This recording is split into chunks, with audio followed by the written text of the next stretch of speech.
Google is a tool that millions of us use every day to answer questions, gather information, and digest the world around us. Today, we're going to discuss the ways in which Google is helpful when conducting research for a paper, the considerations we must take when using Google, and when it's time in our research process to turn to library resources instead. First off, Google is good. For conducting research, Google is an excellent tool for you to use in your very first searches to discover and learn about your topic. When you run across words, ideas, authors, or institutions you are not familiar with, Google is a great place to turn to clarify new information. Google also hosts Google Scholar, which is a database of academic articles and published works, which are excellent materials to use in your research papers.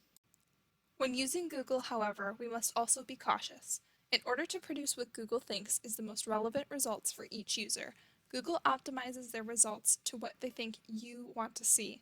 This includes returning results that may reflect your personal interests or biases. What is most important to remember when using Google is that you must conduct your own source evaluation to determine if the information you are given is good information.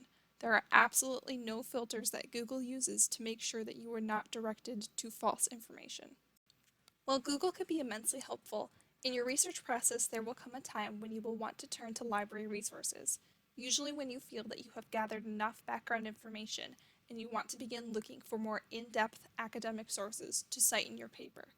Keep in mind that while some sources you found through Google can be completely valid to use in your research, with library resources, the source evaluation you must complete is much less intense because the sources available in physical libraries and academic databases have already been reviewed by scholars or librarians before they are available for use by you. The most important thing to remember about library resources is that the sources available within them are widely viewed as the gold standard of information, and libraries pay thousands of dollars to access these tools for academic research so that you don't have to. Taking advantage of library resources while you have access to them will make your research process easier, more efficient, and you will become a better researcher for it.